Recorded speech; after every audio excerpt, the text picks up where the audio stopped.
మంగళం భగవన్ శంభో మంగళం వృషభధ్వజ మంగళం పార్వతీనాథ మంగళం భక్తవత్సల తాపత్రయ సాగరమాజ్ఞానం దర్ప అహంకార విలజ్ఞానం స్థిరత నహి నహి రే మానస స్థిరత నహి నహి రే విషయపాశ వేష్టితచిత్తానాం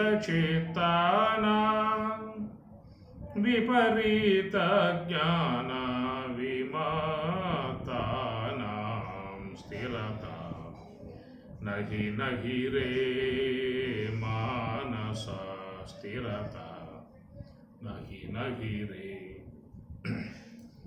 పరమహంస యోగ విరుద్ధానాం बहुचञ्चलतर सुखसिद्धानां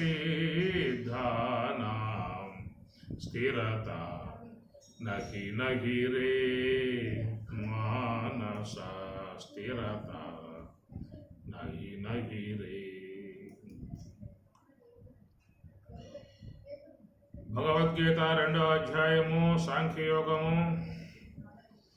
येषाते विहिता अभिहिता सांख्ये बुद्धिर्योगे तु इमां शृणु बुद्ध्या युक्तो यया पार्थ कर्मबन्धं प्रहास्यसि नेहाभिक्रमनाशोऽस्ति प्रत्यवायो न विद्यते स्वल्पमप्यस्य धर्मस्य त्रायते महतो भयात्. व्यवसायात्मिका बुद्धिः एकेह कुरु नन्दन बहुशाखा हि अनन्ताश्च बुद्धयो अव्यवसायिनाम्.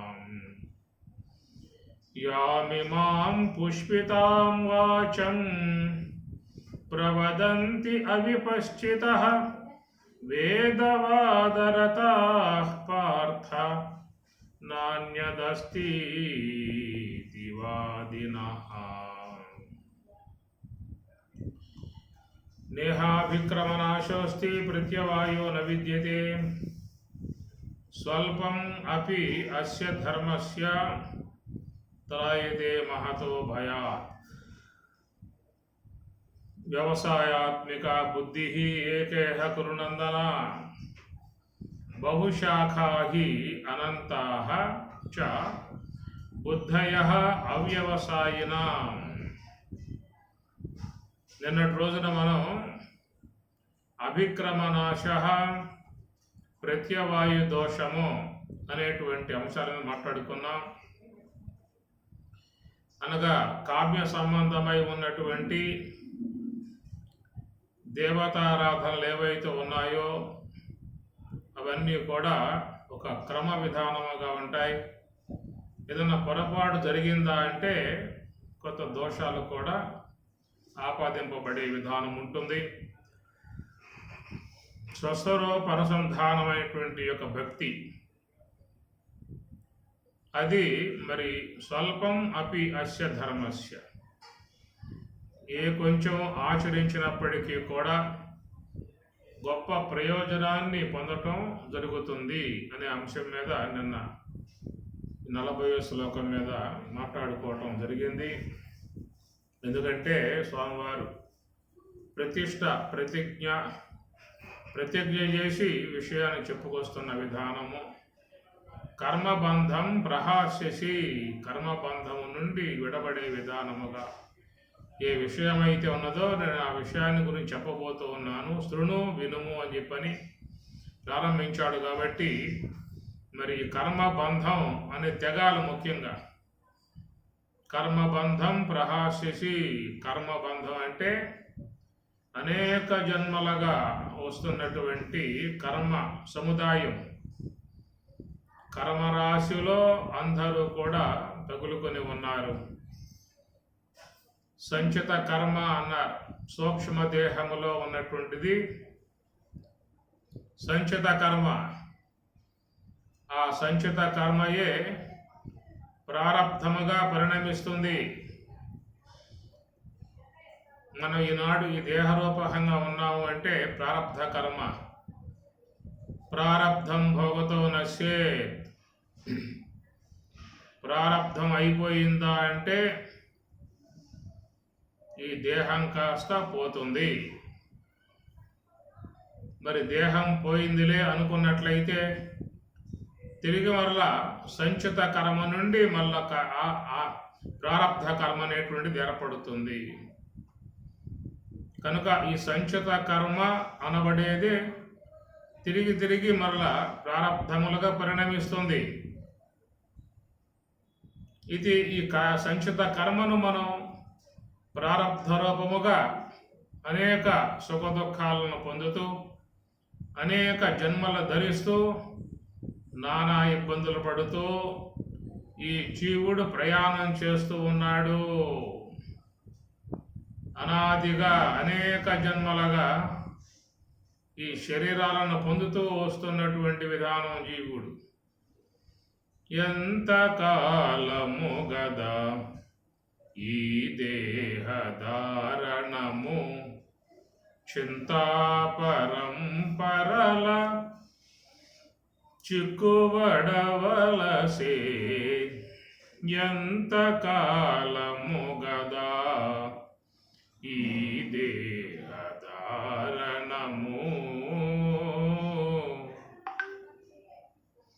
వడిగొన్న మోహంబు వలల తగులై కదా కడలేని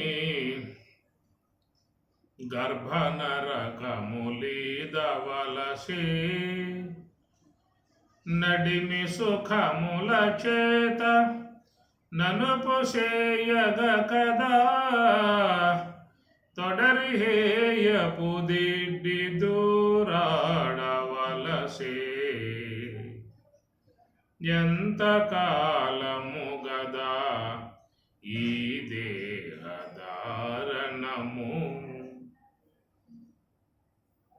పాపపుంజముల చే పట్టుపడగా కదా, పాపపుంజముల చే పట్టుపడగా కదా, ఆపదల తోడి దేహము మోవవలసే. చూపులకు లోనైన సుఖముగానగ కదా, దీపన భ్రాంతి చేతిరుగాడవలసే అని అన్నమాచార్యుల వారు ఎంత కాలము గదా ఈ దేహధారణము. ఈ దేహధారణం, ఈ పరంపర, ఈ దేహములు ధరించి నానావస్థల పడే విధానం అంతా ఉందంటే కారణం ఏమిటి? లోన ఉన్నటువంటి సంచిత కర్మ. ఈ సంచిత కర్మ అనేది తిరిగి మరల ప్రారబ్ధముగా ఈ దేహములు ధరించే విధానముగా వస్తూ ఉన్నది. అయితే ఎంతకాలం మనం ఈ దేహములు ధరించి నానా రకాలైన దుఃఖాలు పొందుతూ ఉంటే సంచిత కర్మ అయిపోయే పరిస్థితి ఉన్నది అనేది మనం విచారించాల్సిన అంశం. ఎన్ని దేహములు ధరించి ఎన్ని దుఃఖములు అనుభవిస్తే ఈ సంచిత కర్మ అనేటువంటిది క్షయమవుతుంది అనేటువంటి విషయానికి ఎన్ని విధాయకాలుగా ప్రారబ్ధముగా తీసుకుని సంచిత కర్మ నుండి ప్రారబ్ధముగా తీసుకుని ప్రారబ్ధ కర్మను ఈ దేహరూపకంగా అనుభవిస్తూ ఉన్నప్పటికీ కూడా తిరిగి మరలా ఆగామి కర్మ అనేది లోపల వచ్చి పడతా ఉన్నది. ఏ ఏ జన్మలో మనం దేహంలో ధరిస్తూ ఉన్నామో మరి ఆయా జన్మలలో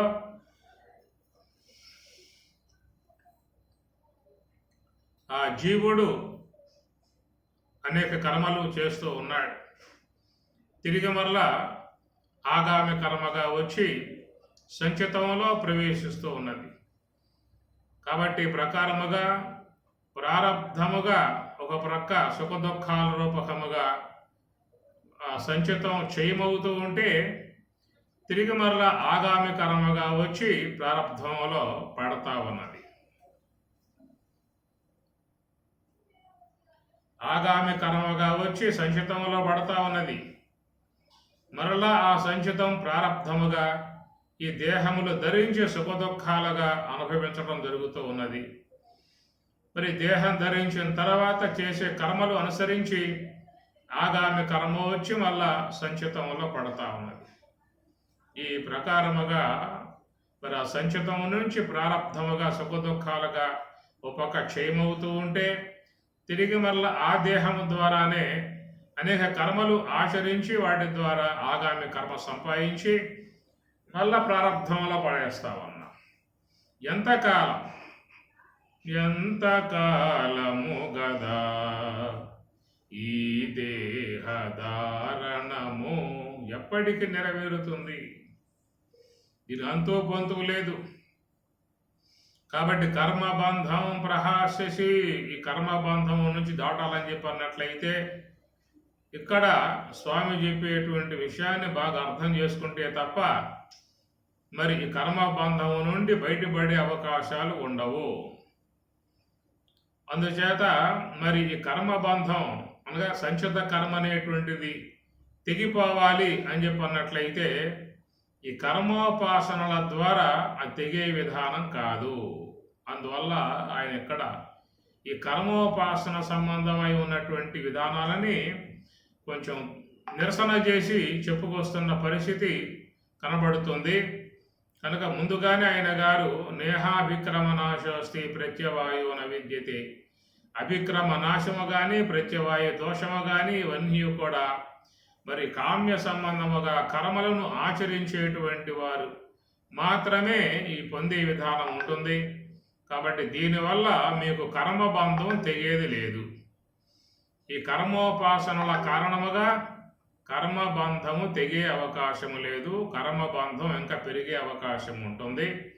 కనుక తెగే విధానంగా స్వామి చెప్పే మాట, స్వల్పం అపి అస్య ధర్మస్య త్రాయతే మహతో భయాత్.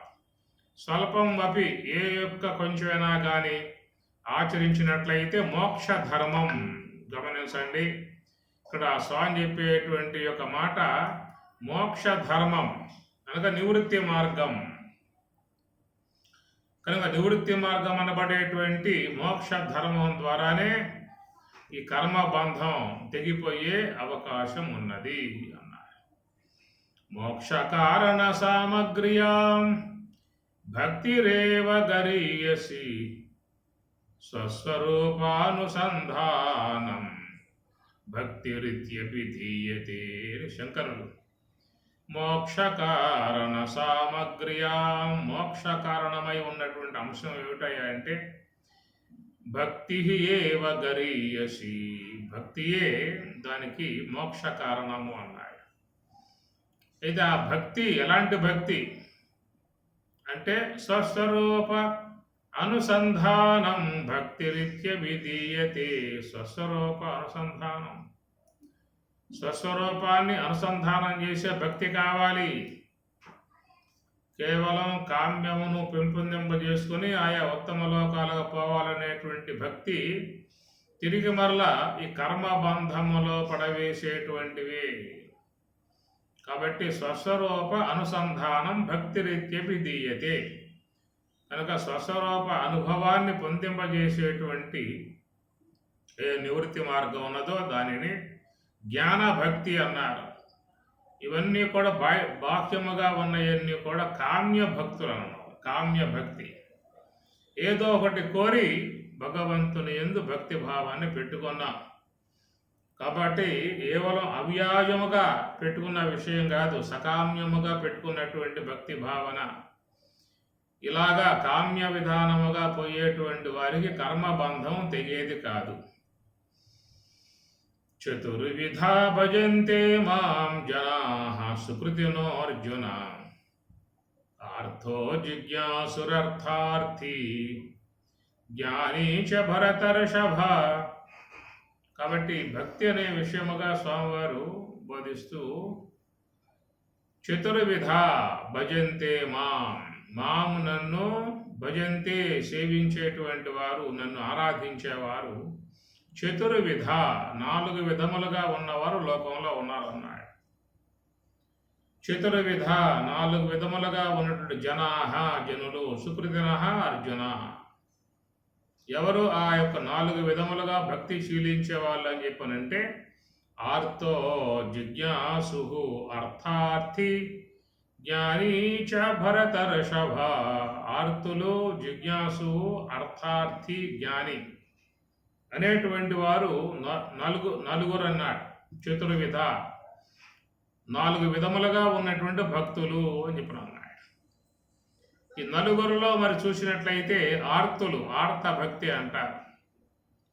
ఆర్త భక్తి అంటే దుఃఖాలు వచ్చినప్పుడు భగవంతుణ్ణి స్మరించే విధానం, దీన్ని ఆర్త భక్తి అంటారు. లోకంలో చాలామంది ఈ విధంగా ఈ భక్తి శీలిస్తూ ఉంటారు. ఏదైనా బాధలు వచ్చినప్పుడు, దుఃఖాలు వచ్చినప్పుడు, సమస్యలు వచ్చినప్పుడు మరి భగవంతుణ్ణి ఆరాధించే విధానం ఉంటుంది. ఆ యొక్క ముడుపులు కట్టుకొని మొక్కుబడిగా పోయి కొండకు పోయి చేర్చుకునే విధానం. భవానీ దీక్ష అని, ఆంజనేయ స్వామి దీక్ష, ఇట్లా అనేక రకాలుగా ఉన్నటువంటి భక్తులు లోకంలో ఉన్నారు. ఇవన్నీ కూడా ఆర్త భక్తి అన్నారు. కాబట్టి ఆపద అనేది వచ్చినప్పుడు భగవంతునికి మొక్కోవటం లాంటిది ఉంటుందన్నమాట. ఆర్తో జిజ్ఞాసు అర్థార్థి. మరొకడు అర్థార్థి. అర్థ అంటే ధనం, ప్రయోజనం. అర్థ అంటే ప్రయోజనాన్ని అపేక్షించి భక్తి చేస్తూ ఉంటారు. ధనకనక వస్తు ప్రాప్తిరస్తు, అష్టైశ్వర్యాది సిద్ధిరస్తు, ఇష్టకామ్య అర్థఫల సిద్ధిరస్తు అని ప్రకారంగా ప్రయోజనాన్ని అపేక్షించి భగవద్ ఆరాధన చేసే విధానం ఉంటుంది. ఈ ప్రకారముగా ఆర్తులు, అర్ధార్థులు మధ్యలో ఉన్నటువంటి వాడు జిజ్ఞాసు భక్తుడు అని చెప్పి అన్నారు. మరొక భక్తుడు జ్ఞానీచ భరతర్షభ, జ్ఞాని అని చెప్పి అన్నారు. నలుగురు కూడా భక్తులుగానే స్వామివారు చెప్పిన విధానము. దాంట్లో తేషాం జ్ఞాని నిత్యయుక్త ఏకభక్తి విశేషదే. తేషాం వారిలో జ్ఞాని యగువాడు నిత్యభక్త, నిత్యయుక్త, నిరంతరము కూడా మరి స్వరూప అనుసంధానం చేస్తూ ఉండేటువంటి ఏకభక్తి విశిష్యతే. అతడు ఏకభక్తి కలిగి ఉంటాడు. ఏకభక్తి అంటే ఏకమేవ అద్వితీయం బ్రహ్మ. ఏకమై అద్వితీయమై ఉన్నటువంటి బ్రహ్మమునే ఆరాధించేవాడు, బ్రహ్మమునే సేవించేవాడు, బ్రహ్మములో మనస్సును లయింపజేసేవాడు. వీడు జ్ఞాని అన్నారు. జ్ఞానభక్తుడు, భగవంతుని బ్రహ్మమును ఆశ్రయించినటువంటి వాడు. ఇతడు మరి జ్ఞాని భక్తుడు, జ్ఞానభక్తుడు. ఇతర దేవతలను ఆరాధిస్తూ ఉండేటువంటి వారు కామ్య భక్తులు. వాళ్లకు ఆర్తులు, అర్థార్థులు అని ఈ ప్రకారంగా లోకంలో ఎక్కువ శాతం మీకు వీళ్ళే ఉన్నారు. భగవదారాధన చేసేటువంటి వాళ్ళల్లో 100% మంది ఆర్తులు, అర్థార్థులు ఇద్దరే ఎక్కువ ఉన్నారు. ఇక జిజ్ఞాసు అంటే అతడు మోక్షాపేక్ష పెంచుకున్నటువంటి వాడు. అథాతో బ్రహ్మ జిజ్ఞాస అన్నారు. బ్రహ్మ జిజ్ఞాస కలిగి ఉన్నటువంటి వాడు అతడు బ్రహ్మము యొక్క ప్రాప్తికే ప్రయత్నం చేస్తాడు. అలా ప్రయత్నం చేసినటువంటి అతడు అచరకాలంలో జ్ఞానీచ భరతర్షభ, జ్ఞాన స్థాయికి వెళ్ళిపోతాడు. కాబట్టి స్వరూప అనుభవం, బ్రహ్మానుభవం, మోక్ష స్థితి చేరుకునేటువంటి వాడు జిజ్ఞాస భక్తుడు. వాడిని ముముక్షు అని చెప్పి అన్నారు. జిజ్ఞాసి ముముక్షు అన్నారు. అటివాడు గురువును ఆశ్రయించి బ్రహ్మ విద్యాధ్యయనం చేస్తాడు. ఇక మరి ఆర్తుడు అర్థార్థిగా చెప్పుకున్నటువంటి వారు బ్రహ్మ జిజ్ఞాస అనేది ఉండదు, కేవలం కామ్య భావనలతోనే వారు పోవటం జరుగుతుంది. కాబట్టి ఇక్కడ పరమాత్మ కూడా తేషాం జ్ఞాని నిత్యయుక్త ఏకభక్తి విశిష్యతే, అట్టి మోక్షాపేక్ష గలవాడై అమృతానుభవాన్ని పొందే ఉద్దేశం కలిగి ఉన్నటువంటి వాడు ఏకభక్తి, ఒకే భక్తి కలిగి ఉంటాడు. ఎందుకంటే భగవంతుడు ఒక్కడే, బ్రహ్మం ఒక్కటే, పరబ్రహ్మం ఒక్కటే అన్నాడు. కాబట్టి ఏకమై ఉన్నటువంటి యొక్క బ్రహ్మమును ఆరాధించేటువంటి వానిది ఏకభక్తి విశేష. కాబట్టి ఈ ప్రకారముగా ప్రియ హి జ్ఞానిన అది అర్థ అహం సచ మమ ప్రియ అని చెప్పనంటూ మరి ఈ ప్రకారముగా స్వామివారు మనకి ఈ విషయాల మీద చెప్పుకొస్తూ ఉదారా సర్వ ఏవైతే జ్ఞానీతో ఆత్మ ఏవ మే మతం, జ్ఞాని ఎగవాడు నేనే అని పరమాత్మ చెప్పుకొస్తూ ఉన్నాడు. కాబట్టి ఈ ప్రకారముగా స్వరూప అనుభవమును పొందే విధానముగా చేసేటువంటి భక్తి వల్లనే మోక్షం వచ్చే విధానం. కాబట్టి ఇక్కడ కర్మబంధం ప్రహాస్యసి ప్రధానముగా మనకి ఈ యొక్క ఇక్కడ సాగే విషయం అంతా కూడా ఈ కర్మబంధము నుండి బయటపడేటువంటి దాని కోసముగా చెప్తున్నటువంటి యొక్క విషయం మరి అందరూ కూడా గమనించుకోవాల్సిన అంశము. మరి ఈ విషయంలో కామ్య సంబంధముగా ఉన్నటువంటి ఆరాధనా సంబంధ ప్రక్రియను స్వామివారు ఇక్కడ పూర్వపక్షం చేస్తూ ఉన్నారు. దానివల్ల ఈ కర్మబంధం తెగదు. ఎందువల్లంటే దేవతారాధన, యజ్ఞయాగాదులు, పూజలు చేయటం వల్ల ఇంకా కర్మబంధం పెరుగుతుందే కానీ కర్మబంధం తరగదు, తెగదు. కాబట్టి లోన ఉన్నటువంటి కర్మ తెగాలంటే స్వరూపానుభవాన్ని పొందాలి. జ్ఞానాగ్ని ద్వారానే ఆ కర్మబంధం తెగే అవకాశం ఉన్నది. జ్ఞానాగ్ని దగ్ధ కర్మాణం తం ఆహు పండితం ఉదాహ బ్రహ్మాగ్నౌ బ్రహ్మణాహుతం అగ్నిదగ్ధం యదా బీజం శాఖాపల్లవవర్జితం జ్ఞానదగ్ధం యదా యోగి పునర్జన్మన విద్యతే. అగ్నిదగ్ధం యదా బీజం, ఒక గింజ భూమిలో పెట్టి నీళ్లు పోసాము అంటే అది మొలక, మొక్క, మాను, మహా చెట్టై అనేక విధాయక శాఖోపశాఖలుగా విస్తరిస్తుంది. అదే గింజ మనం కాల్చి భూమిలో పెట్టినట్లయితే శాఖాపల్లవ వర్జితం, మొలక, మొక్క, చెట్టు, మాను మొత్తం ఏముండవు. ఇక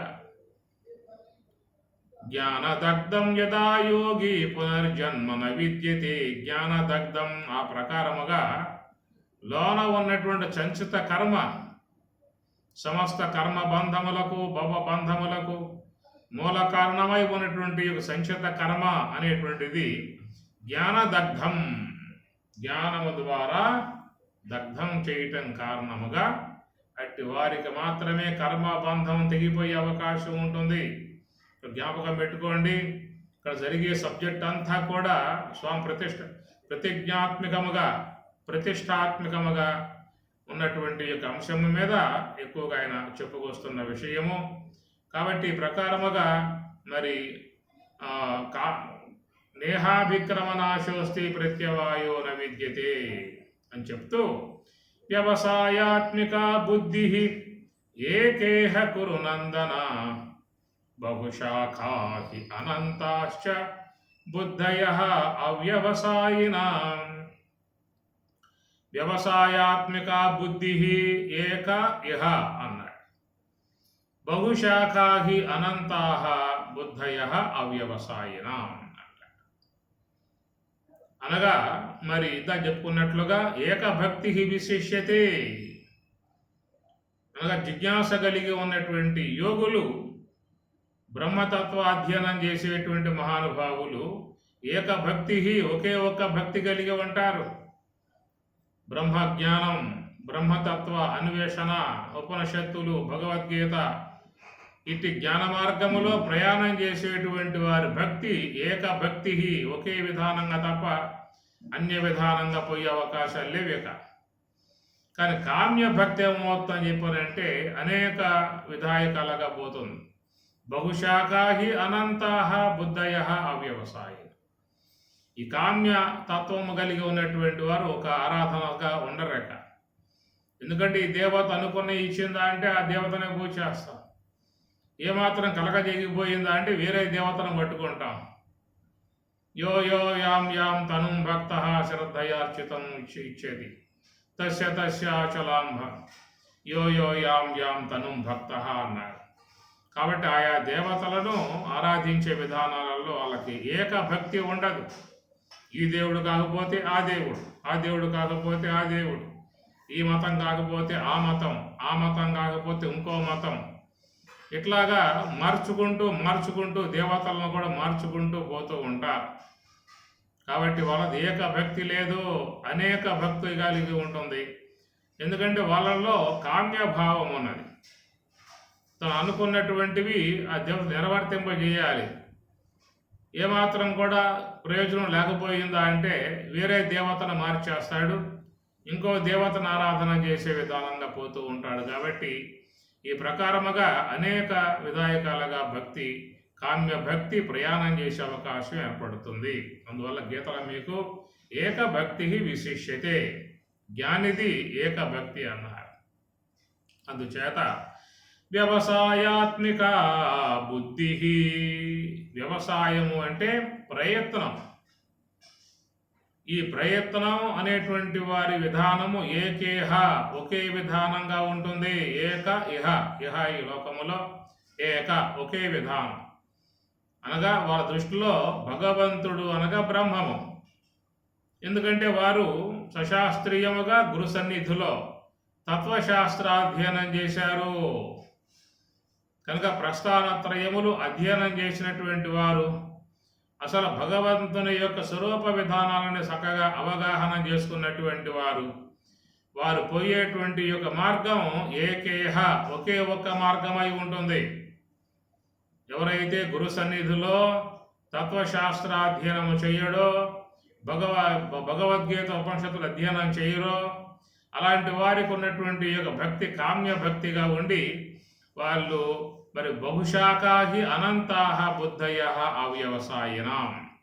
కాబట్టి వారి యొక్క బుద్ధి అనేక రకాలుగా అనేక దేవతారాధనలుగా పోయే విధానము ఉంటుందే తప్ప ఏకభక్తి విశిష్యతే, ఏకభక్తి కలిగే ఉండదు. కాబట్టి ప్రకారముగా మరియు తత్వశాస్త్రాధ్యయనం చేసి ఉన్నటువంటి జిజ్ఞాస కలిగి ఉన్నటువంటి వారి యొక్క మార్గం ఏకేహ, ఒకే ఒక్క మార్గము, అది నివృత్తి మార్గము. ఏక అంటే ఒకటే. కాబట్టి ప్రవృత్తిని ఏక మార్గం అన్నారు, నివృత్తిని ఏక మార్గం అన్నారు, ప్రవృత్తిని అనేక మార్గాలు అన్నారు. కాబట్టి నివృత్తి మార్గం ఒకటే, లోనికి పోవటం ఒకటే. బయటికి పోవాలంటే అనేక మార్గాలు ఉన్నాయి. నేత్రం ద్వారా పోతారు, శ్రోత్రం ద్వారా పోతారు, గ్రాణం ద్వారా, ఇట్లాగా అనేక మార్గాలు ఉన్నాయి. అట్లా మనసులో కలిగేటువంటి యొక్క కోరికలు కూడా అనంతములుగా ఉంటాయన్నమాట.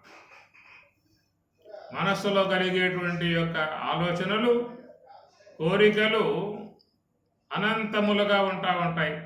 బహుశాఖాహి అనంతాశ్చ అన్నాడు. కనుక మరి దీని కారణం ఏంటని చెప్పానంటే ప్రతి ఒక్కరూ కూడా జీవితంలో ఆనందాన్ని అపేక్షించి ఉన్నారు. ప్రతి ప్రాణి, ప్రతి జీవుడు, ప్రతి వ్యక్తి కూడా జీవితంలో ఆనందాన్ని అపేక్షించి ఉన్నారు. ఆ ఆనందం అనేది భగవత్ స్వరూపము అనే విషయం మాత్రం చాలామందికి తెలియదు.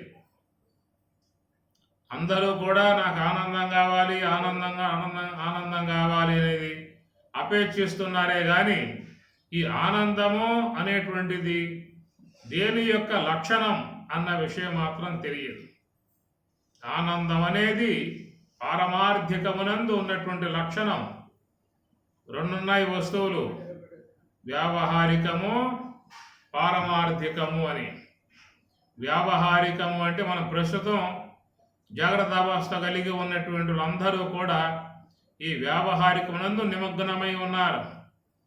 అందుకే పంచభూతాత్మికమై ఉన్నటువంటి జగత్తుని వ్యావహారికము అంటారు. కాబట్టి వ్యావహారికమునందు ఉన్నటువంటి వారై పారమార్థికమును అపేక్షిస్తూ ఉన్నారు.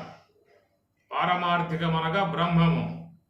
ఆ బ్రహ్మమునందు ఉన్నటువంటిది ఆనందత్వపు లక్షణం. కాబట్టి వ్యావహారికముకు జగత్తు యందు ఆనంద లక్షణం లేదు. వ్యావహారిక వస్తువుల యందు బంధము దుఃఖము ఉన్నాయి. పారమార్థికమగు బ్రహ్మమునందే ఆనందమున్నది. అందుచేత మరి ఆ ఆనందాన్ని అపేక్షించి లోకంలో మానవులు అనేక మార్గాలలో ప్రయాణం చేస్తూ ఉన్నారు.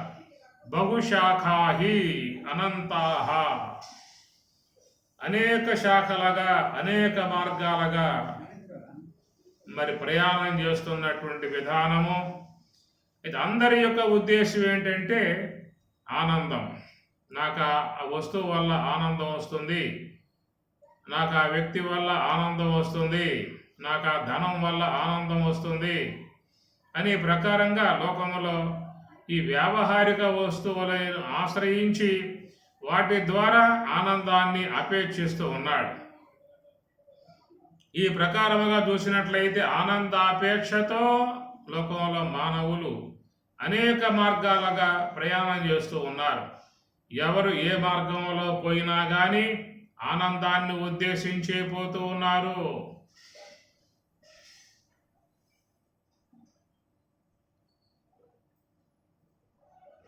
పరమాత్మ గీతలో శ్లోకం చెప్తారు, ఏ యథా మాం ప్రపద్యంతే తాం తథా ఏవ భజామ్యహం మమ వర్తమా అనువర్తంతే మనుష్యాః పార్థ సర్వశః అన్నాడు. మనుష్యాః మానవులు, పార్థ అర్జున, సర్వశః అనేక విధములుగా అన్ని విధాయకాలుగా మానవులు మమ వర్తమా నా వైపుకే తిరిగి ఉన్నారు అన్నాడు. మమ వర్తమ, మమ అంటే నా యొక్క, వర్తమ అంటే మార్గం. మమ వర్తమ నా వైపుకే తిరిగి ఉన్నారు అందరూ. ఈ లోకములో సకల మానవులు ఏ దేశములో ఉన్న వాళ్ళైనా కానీ కాక అందరూ కూడా నా వైపుకే తిరిగి ఉన్నారు. నా వైపుకే తిరిగి ఉన్నారంటే ఏమిటి అర్థం? నేననగా బ్రహ్మము, బ్రహ్మమనగా బ్రహ్మము ఆనందము. కాబట్టి ఆనందాత్మకమై ఉన్నటువంటి బ్రహ్మం వైపుకే తిరిగి ఉన్నారు. ప్రతి వ్యక్తి కూడా ఆనందం ఆనందం ఆనందం కావాలనేటువంటి అపేక్ష ప్రతి ఒక్క వ్యక్తి యందు ఉన్నది. కాబట్టి ఆనందాపేక్షతో మరి ప్రపంచ వస్తువులలో అన్వేషణ చేస్తూ ఉన్నాడు. అందుచేత ఎవరైనా చూడు, లోకంలో ఏ మతస్థుడైనా కానీ కాక అందరూ కూడా ఆనందాన్నే కోరుతూ ఉన్నారు. నేను ఆనందంగా ఉండాలి, ఆనందం పొందాలి, ఆనంద జీవితాన్ని జీవించాలి, ఎల్లప్పుడూ ఆనందంగా ఉండాలి, మా కుటుంబంలో అందరూ కూడా ఆనందముగా ఉండాలి. ఇది సకల మానవుల అపేక్ష. కాబట్టి పరమాత్మ అంటూ ఉన్నాడు, మమ వర్తమ అనువర్తంతే, నా యొక్క మార్గమే కలిగి ఉన్నారు, నా వైపుకే తిరిగి ఉన్నారు, నన్నే అపేక్షిస్తూ ఉన్నారు, నా యొక్క స్వరూప లక్షణమై ఉన్నటువంటి ఆనందాన్ని కోరి అన్ని విధాల వాళ్ళు ప్రవర్తిస్తూ ఉన్నారని చెప్పి అన్నాడు.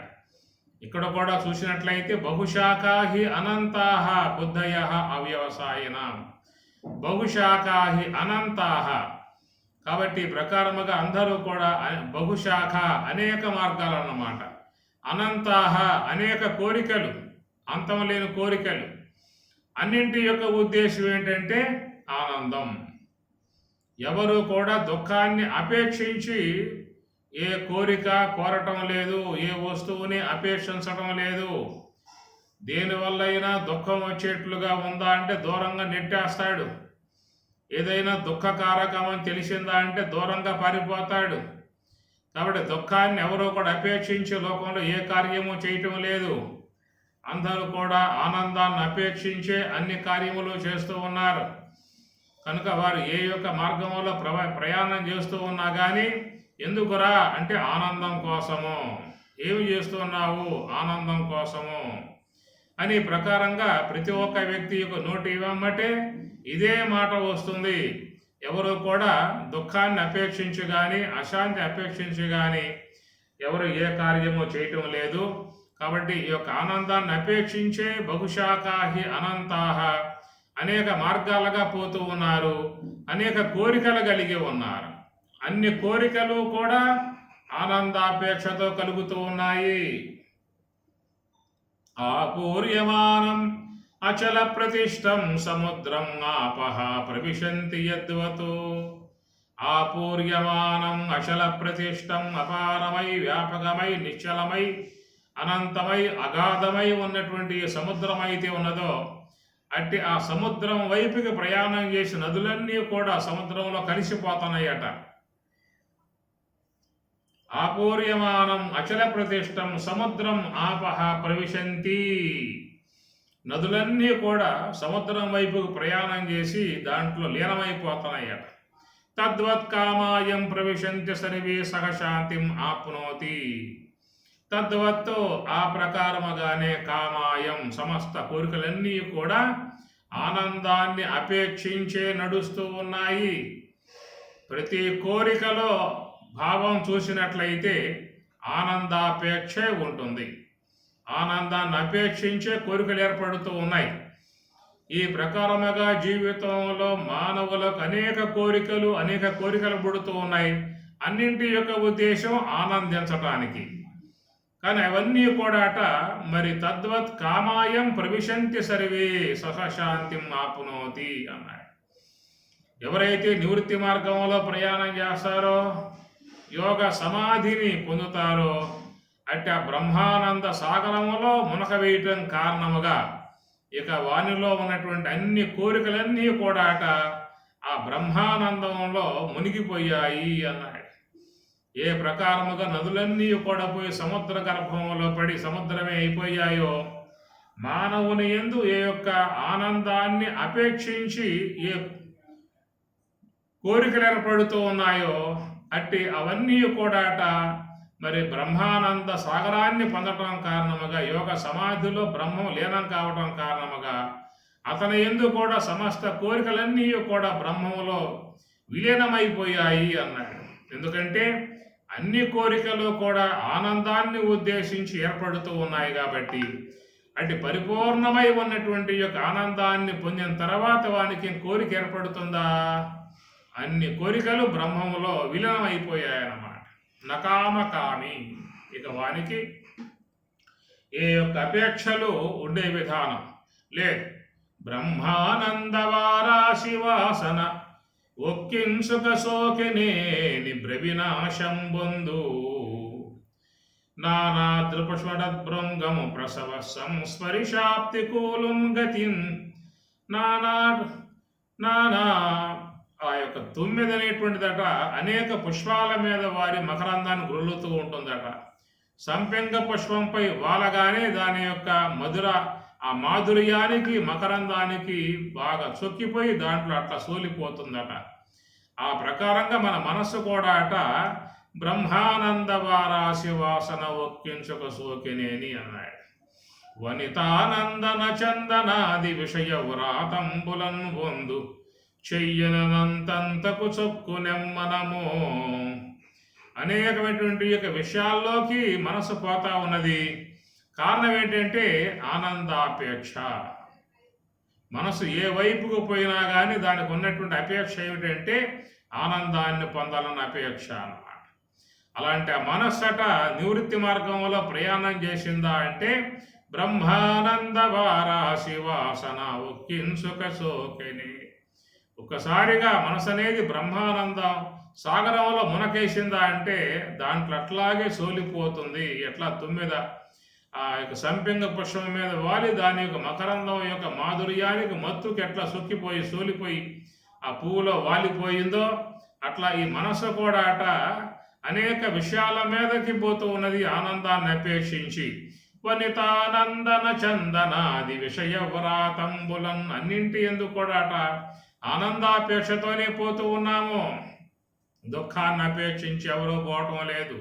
ఆనందంగా జీవితం చేసుకోవాలనేటువంటి భావనతో అన్ని వనరులు సమకూర్చుకుంటూ ఉన్నాము.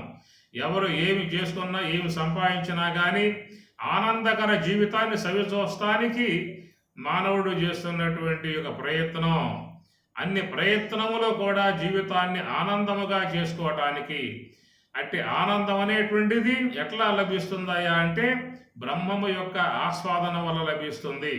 అందుచేత మహాత్ములు యోగులుగా ఉన్నటువంటి వారి విషయమేమో ఈ శ్లోకంలో 41వ శ్లోకంలో పై పాదంలో చెప్పారు. బ్రహ్మజ్ఞానులుగా ఉన్నటువంటి వారి విషయము కేవలం విషయానుభవము ద్వారా, విషయముల ద్వారా ఆనందాన్ని పొందాలనే అపేక్ష ఉన్నటువంటి వారేమో ఈ 2వ పాదములో చెప్తున్న విషయము వ్యవసాయాత్మిక బుద్ధి ఏకేహ అన్నాడు. కాబట్టి మహాత్ములై యోగులై ఉన్నటువంటి వారి యొక్క మరి ఆ బుద్ధి, వారి యొక్క అంతఃకరణం ఏకేహ, ఒకే ఒక్క మార్గము. ఏమిట ఒకే ఒక్క మార్గము అంటే నివృత్తి మార్గం అన్నమాట. కాబట్టి నివృత్తి మార్గం ఒకటే, ప్రవృత్తి మార్గము బహుశాఖాహి అనంతాహ అనేటువంటిది. అనగా బహుశాఖలు అనేక మార్గాలకు ఉండగా మనస్సు పోతుంది.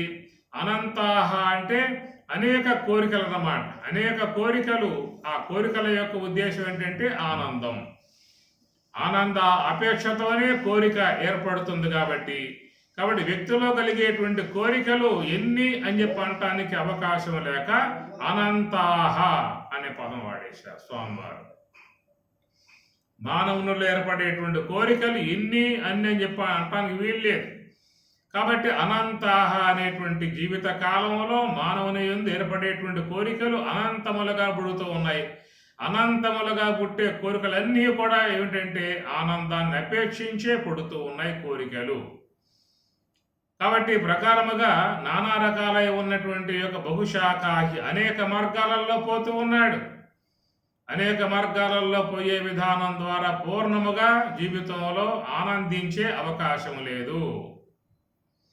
ఎట్లా కలుగుతుంది? తాను అపేక్షించినటువంటి యొక్క ఆనందం ఎట్లా కలుగుతుందని చెప్పానంటే వ్యవసాయాత్మిక బుద్ధి ఏకేహ, ఒకే ఒక్క మార్గంలో పోగలిగితే కలుగుతుందని చెప్పి అన్నాడు ఇక్కడ. ఏక ఇహ, చూసుకోండి శ్లోకంలో ఏక ఇహ, ఒకే ఒక్క మార్గము. ఆ ఒకే ఒక్క మార్గమే నివృత్తి మార్గము. మనస్సుని హంస యొక్క ఆశ్రయములో పెట్టి లోనికి పోవటము. కనుక లోనికి పోయేదేమో ఒక మార్గము, బయటికి పోయేదేమో అనేక మార్గములు అని అర్థం. ఈ ప్రకారముగా మరి లోనికి పోయేటువంటి వాళ్ళు ఉన్నారు, బయటికి పోయే వాళ్ళు ఉన్నారు. లోనికి పోయే వాళ్ళని యోగులు అన్నాం, బయటికి పోయే వాళ్ళని భోగులు అని చెప్పని అన్నాం. ఈ 2 రకములుగా ఉన్నటువంటి వారు విశ్వంలో ఉన్నారు. కేవలం తాత్విక అవగాహన లేకుండా ఉన్నటువంటి వాళ్ళు ఈ ఆనందం అనేది ప్రపంచ వస్తువులలో ఉన్నది. ఆ ప్రపంచ వస్తువులు సంపాదించుకోవడం కారణముగా, సమకూర్చుకోవడం కారణముగా మనం ఆనందించే అవకాశం ఉన్నది, ఆనందముగా ఉండే అవకాశం ఉంటుంది అనే విధాయకాలుగా మరి ప్రకారముగా బహుశాఖలుగా అనంత మార్గాలుగా మానవులు బయటికి పోయేటువంటి తెగ ఒకటైతే ఆనందం బయట లేదు, ఆనందం లోపలే ఉన్నది అన్నటువంటి భావనతో లోనికి పోయేటువంటి ఒక మరి మానవ సముదాయం ఉన్నది. వారిని యోగులు అనే మాటగా పిలుస్తూ ఉన్నాం. కాబట్టి వాళ్ళు లోనికి పోయే ప్రయత్నం చేస్తూ ఉన్నారు. ఎందుకంటే 2 వస్తువులు ఉన్నాయి అక్కడ. వ్యావహారిక వస్తువు, పారమార్థిక వస్తువు అనే 2 ఉన్నాయి. దాన్ని వ్యావహారిక సత్తా, ప్రాతిభాషిక సత్తా అనే మాటగా వాడారు. మూడవది వ్యావహారిక సత్తా, పారమార్థిక సత్తా. మూడవది ప్రాతిభాషిక సత్తా అని చెప్పని అంటారు. కాబట్టి అది కేవలం ఇది బంధహేతువుగా ఉన్నటువంటిది ప్రాతిభాషిక సత్తా.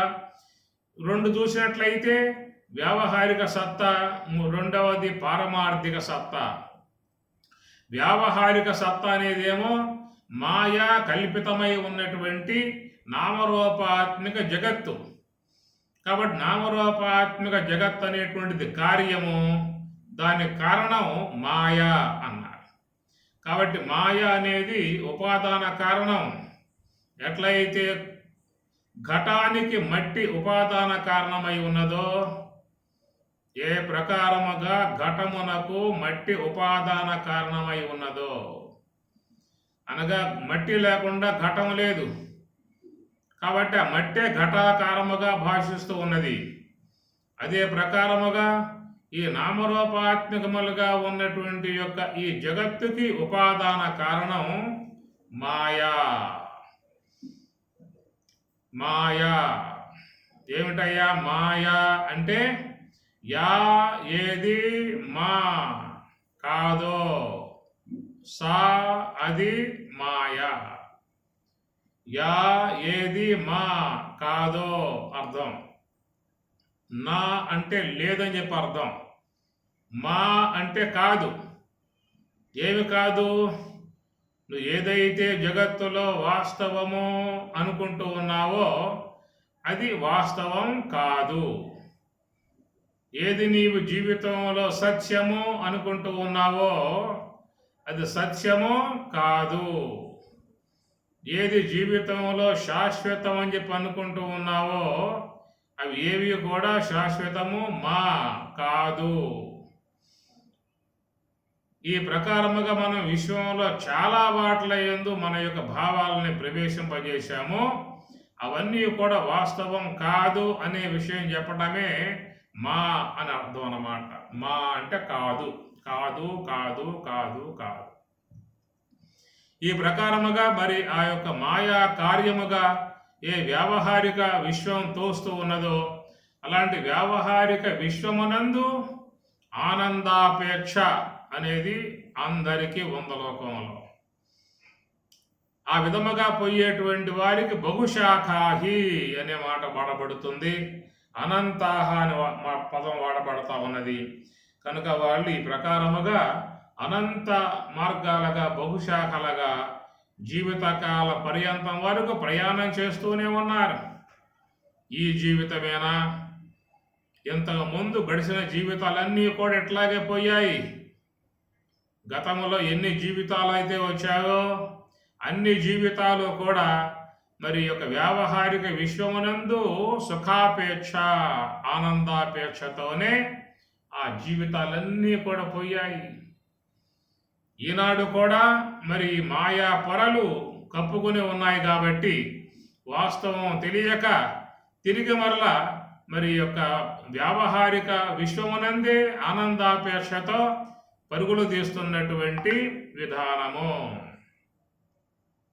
అర్చపు చీకటిన్బడి గృహవ్రతులై విషయ ప్రవిష్టులై చచ్చు సుబుట్టు సుమ్మరల చెరివిత చెరివినులైన వారికి జచ్చర పుట్టునే పరులు చెప్పిన నైన నిజేచ్ఛనైన కానలకు ఏగిన నైన హరి ప్రబోధముల్ అచ్చపు చీకటిన్బడి కంటిరే మనవారు ఘనులు గృహస్థులై విఫలులై గైకొన్న విర్రితనము భద్రార్థులై ఉండిపాయరు సంసార పద్ధతి ఊరక కట్టువడిరి కలయోనులందెల్ల గర్భాద్యవస్థల పురుషుండు దేహి అయి పుట్టుసుండు తన్నెరుంగడు కర్మతంత్రుడై కడపట ముట్టడు భవశతములకునైన దీన శుభము లేదు దివ్య కీర్తియు లేదు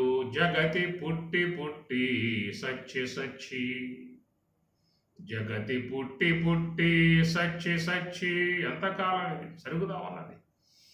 కాబట్టి ప్రకారముగా మానవులు బహుశాఖాహి అనంతాహ అనంతములుగా బహుశాఖలుగా పోతున్నంత వరకు మరి పుట్టి పుట్టి సచ్చి సచ్చి ఈ ప్రవాహం పక్క సాగుతూ ఉండేటువంటి విధానమే.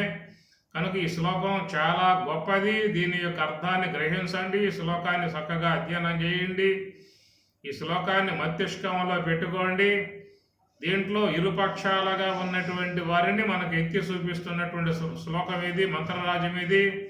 ఒకటేమో ప్రవృత్తి మార్గంగా ప్రయాణం చేసే వాళ్ళ అంశమేమో పై పాదం కింద పాదము, నివృత్తి మార్గంలో ప్రయాణం చేసేటువంటి యొక్క మహాత్ముల యొక్క విషయమేమో పై పాదము. ఈ రెండు పాదాలతో ఈ మానవ జీవన గమనాన్ని ఇక్కడ చక్కగా ఆయన చూపిస్తూ ఉన్నాడు. కనుక వ్యవసాయాత్మిక బుద్ధి ఏకేహ కురు నందన. కురు నందన, నందన అంటే ఆనందం. నందనందన వేణునాద వినోద వినోద ముకుంద కుందదంతహాస. నందనందన పరమాత్మ ఆనంద స్వరూపుడు కాబట్టి కురు నందన అర్జునుడికి పేరు ఇక్కడ. కురు వంశాన్ని ఆనందింపజేసేటువంటి వాడు కాబట్టి అర్జునుడు కురునందన అనేది కావ్యార్థం. కురువంశాన్ని అందరినీ కూడా సంతోషింపజేసేవాడు, ఆనందింపజేసేవాడు కాబట్టి అర్జునుడికి కురునందన అనే విధానముగా సంబోధన చేయబడుతున్నది. కానీ పారమార్థికంగా చూసినట్లయితే కురు అని చెప్పనంటే చేయటము అని అర్థం. కురు అంటే చేయటం. ఈ నివృత్తి మార్గ విధానముగా యోగ ధ్యానమును కురు చేసే విధానములో ఆనందించేటువంటి వాడు. ఎవరైతే మనస్సుని హంస యొక్క ఆశ్రయంగా నివృత్తి మార్గంలో ప్రయాణం చేస్తారో, నివృత్తి మార్గంలో ప్రయాణం చేసేటువంటి వాళ్ళ మనస్సు బ్రహ్మములో విలీనమవుతుంది. యుంజన్నేవం సదాత్మానం యోగి విగత కల్మషః సుఖేన బ్రహ్మ సంస్పర్శం అత్యంతం సుఖం అశ్నుతే. యుంజన్నేవం సదాత్మానం, సదా ఎల్లప్పుడూ కూడా ఆత్మానం తనను ఆ యోగమునందు ఉన్నటువంటి వాడు, నివృత్తి మార్గములో ధ్యానములో ఉన్నటువంటి వాడు. యుంజన్నేవం సదాత్మానం యోగి విగత కల్మషః. ఆ మనస్సుని ధ్యానములో ప్రవేశింపజేసినప్పుడు అనేక జన్మలుగా ఉన్న కర్మలన్నీ కూడా మొత్తం కూడా కడగబడతాయి, శుద్ధం చేయబడతాయి.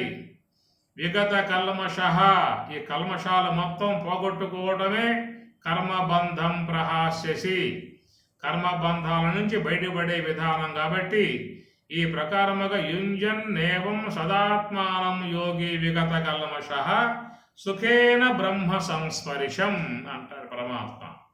సుఖేన అనాయాసముగా బ్రహ్మ సంస్పర్శం, ఆ బ్రహ్మమును స్పృశించి బ్రహ్మానందములో ఉండే విధానం ఏర్పడుతుంది. కాబట్టి అలాగా ఆ బ్రహ్మము యొక్క ఆనందాన్ని పొందే విధానముగా ప్రయాణం చేసేటువంటి వారు ఏకేహ కురునందన అన్నాడు. కాబట్టి అట్టి ఆ యోగ మార్గములో, ధ్యాన మార్గములో, నివృత్తి మార్గములో మనస్సు బ్రహ్మమునందు విలీనం చెంది యోగ సమాధి ద్వారా ఆనందాన్ని పొందేటువంటి ప్రతి ఒక్కరూ కూడా కురునందనులే, అనగా ఆ యొక్క యోగము ద్వారా ఆనందించేటువంటి వారు కాబట్టి కురునందనులు అందరూ.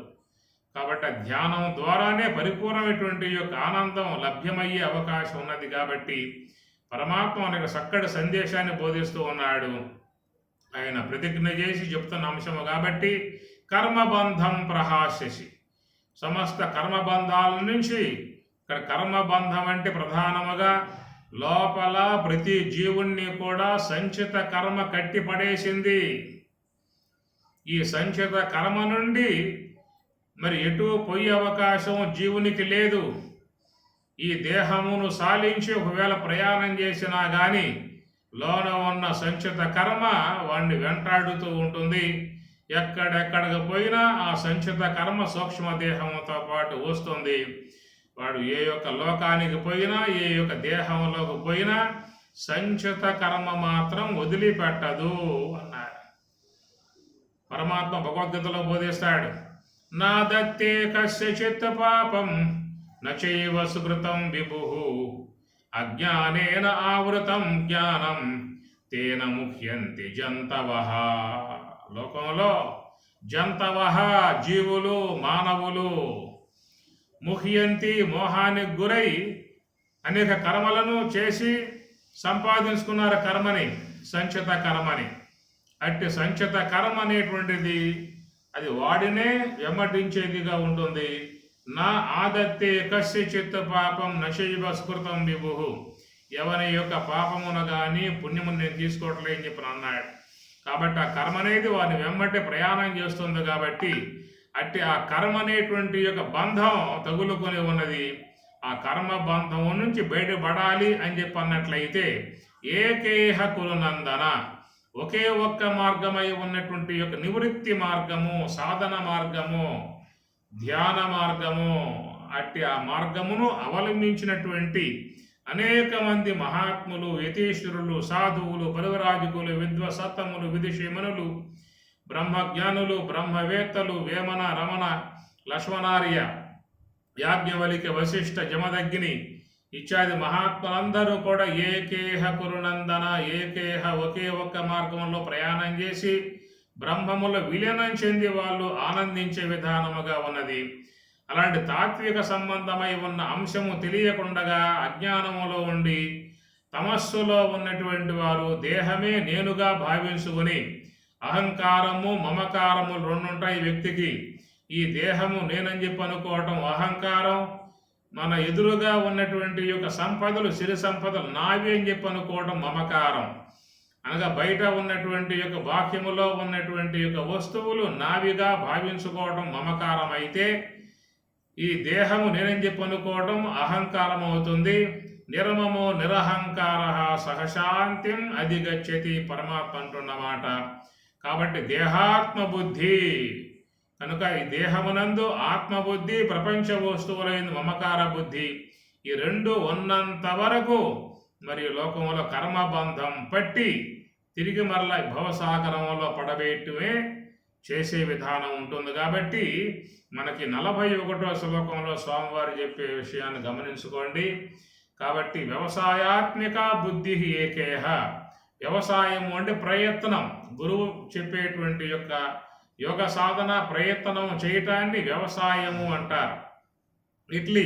ఇట్టి ప్రయత్నం చేసేటువంటి వారి యొక్క బుద్ధి ఏకేహ, ఏక ఇహ, ఒకే ఒక్క విధానముగా నివృత్తి మార్గముగా ఉంటుంది. అలాంటి యొక్క తాత్విక విధానము లేకుండగా, గురు కృప అనుగ్రహం లేకుండగా మరి యొక్క ప్రపంచ వస్తువుల యందు ఆనందాన్ని అపేక్షిస్తూ పోయేటువంటి వారి ఆ బుద్ధి బహుశాఖాహి అనంతాహ బుద్ధయ అవ్యవసాయినాం. అవ్యవసాయినాం అంటే ప్రయత్నం చేయకుండా ఉన్నటువంటి వారు. ఏమిటా ప్రయత్నము అంటే యోగ ప్రయత్నం, ధ్యాన ప్రయత్నం. కాబట్టి మోక్షం అనేది ప్రయత్నాధీనం.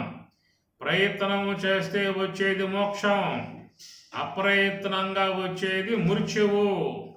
ప్రయత్నం చేస్తే వచ్చేది జ్ఞానం, అప్రయత్నంగా వచ్చేది అజ్ఞానం. ప్రయత్నం చేస్తే వచ్చేది ప్రకాశం, అప్రయత్నంగా వచ్చి కూర్చునేది అంధకారం.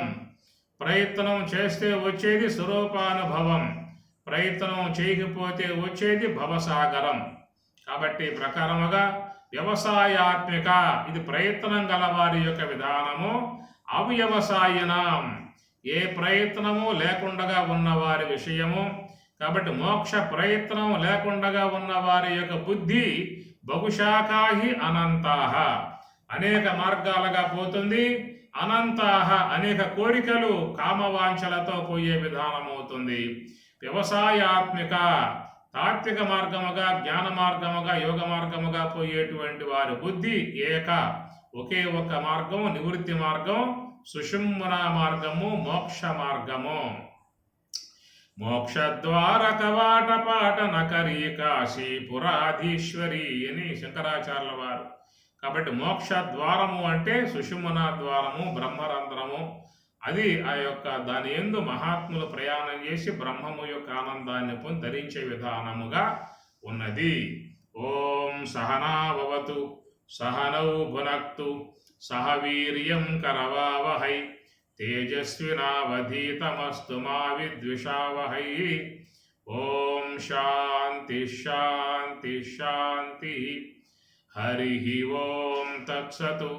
శ్రీ గురుభ్యో నమః. హరి ఓం.